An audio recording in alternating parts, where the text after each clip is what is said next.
Rekan-rekan pembisnis kuliner, salam jumpa dengan saya Regi Regina, blogger kuliner halal.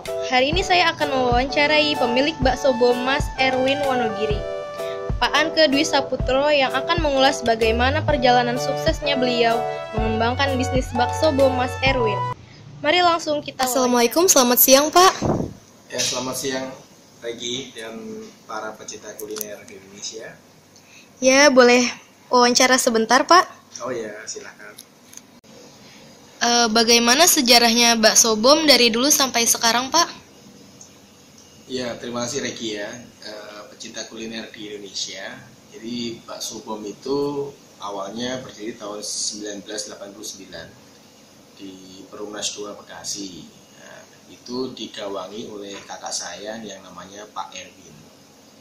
Ya, setelah beliau berdagang selama lebih kurang 25 tahun, kemudian baru kami membuat sistem franchise-nya, yaitu pada tahun 2015 kemarin, di akhir tahun tepatnya.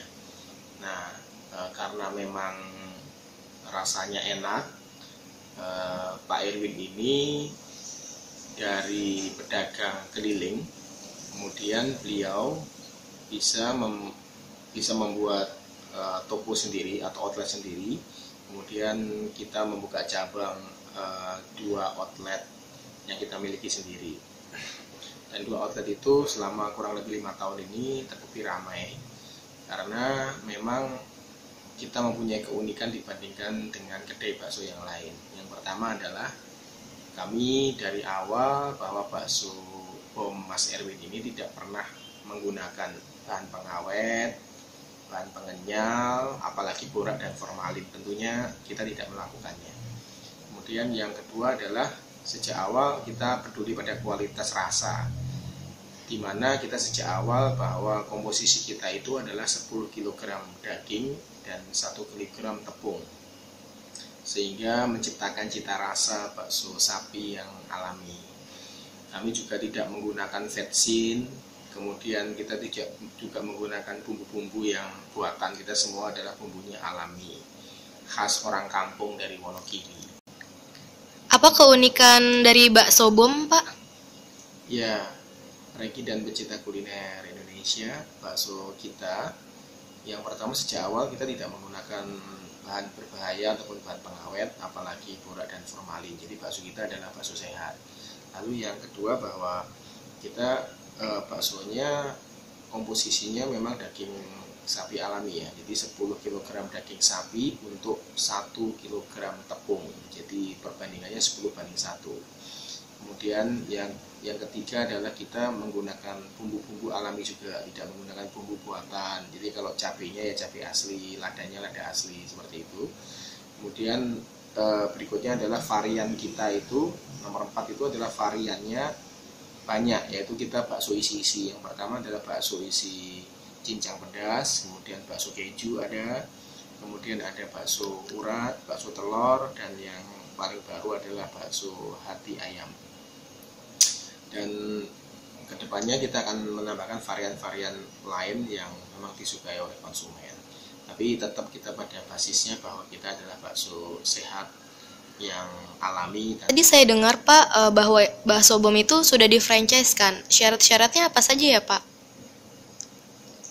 Iya, jadi ke bakso bom ini memang kita membuka kemitraannya ya dengan sistem peluang usaha, khususnya untuk di daerah Jakarta dan sekitarnya.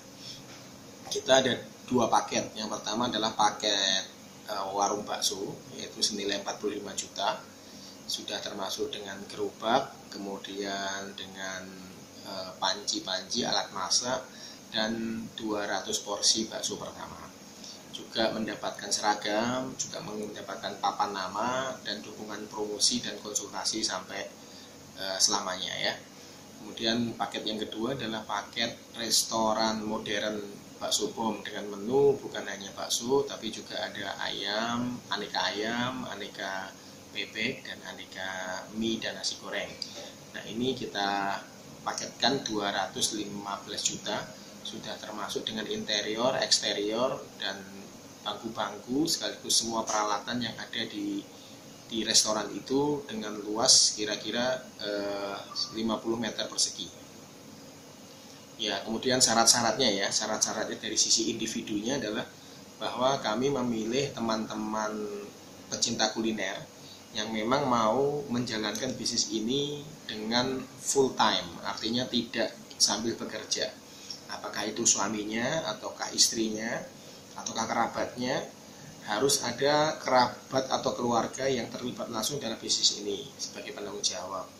Kemudian kami akan menyediakan sumber daya manusianya, ya, karena kami juga ada channel sumber daya manusia dari kampung kami di Jawa yang memang kampung orang bakso ya, jadi sudah akrab dengan pedagang bakso.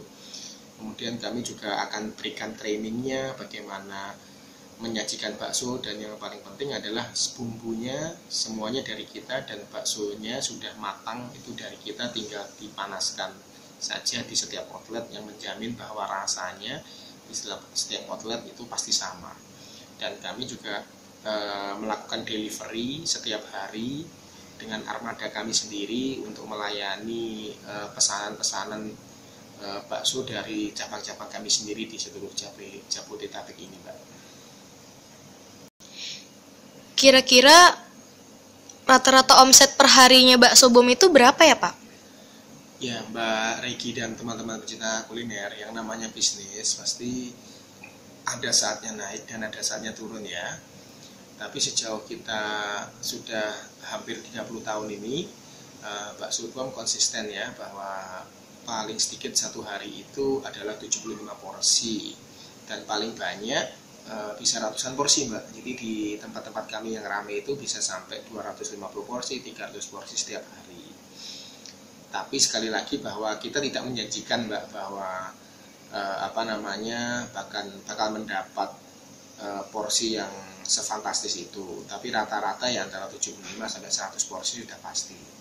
Nah, sekali lagi itu tergantung juga dari bagaimana pengelolaan dari mitra kami yang memang bertanggung jawab di outlet itu. Bagaimana dia melayani, bagaimana kebersihannya, bagaimana senyumnya, bagaimana kerapian pakaiannya, itu sangat menentukan orang mau kembali lagi makan di warung bakso kita, Pak. Menurut Pak Anke, prospek yang bagus itu untuk lokasi bakso bom di mana aja ya, Pak? Iya, lokasinya sebenarnya untuk bakso tidak terlalu membutuhkan lokasi yang strategis ya atau mewah. Bakso itu hanya membutuhkan lokasi yang sederhana, cukup nyaman saja, dan dengan harga sewa yang terjangkau. Jadi untuk warung itu akan lebih bagus di tempat-tempat yang sewanya di bawah 50 jutaan lah ya, seperti di perumahan, kemudian dekat tempat sekolah atau dekat-dekat kantor, dengan jalur kendaraan yang lebih lambat, lebih bagus ya. Jadi tidak merupakan jalur yang kencang atau jalan tol gitu ya. Kemudian bisa juga di food court ataupun di mall, tentunya dengan penyesuaian harga yang sesuai dengan harga sewanya di sana. Nah, kalau bicara Jabodetabek, Bekasi bagus, ada beberapa titik, misalkan di Perumnas 2, misalkan di Galaksi, misalkan di Bintara, Caman, di Bantar Gebang, semuanya bagus. Kalau di Jakarta Timur ya Rawamangun bagus, Pondok Kelapa, kemudian daerah Pondok Gede, Jakarta Selatan mungkin daerah Tebet, daerah Kebayoran Baru, daerah Ciputat, daerah Pasar Minggu bagus. Kemudian Jakarta Barat ya seputaran Ciledug, seputaran Ulu Jami bagus. Jakarta Utara kemungkinan di Rawamangun, kemudian di Kelapa Gading ya, Pantai Indah Kapuk juga bagus, karena pecinta bakso sebenarnya rata ya, di semua wilayah pasti ada. Ada lagi Pak yang mau disampaikan untuk para pemitra bisnis kuliner? Ya, sebenarnya dalam bisnis kuliner yang penting ada kecintaan untuk berbisnis ini, harus ada rasa cinta dari hati ya. Kemudian bisnis kuliner itu harus attention to detail, harus detail, dan yang paling penting adalah harus bisa melayani secara ramah dan harus mengenal customer dengan baik. Insya Allah dengan itu maka bisnis kuliner kita akan long lasting atau sepanjang masa ya. Demikian dari saya, salam kuliner bakso bom.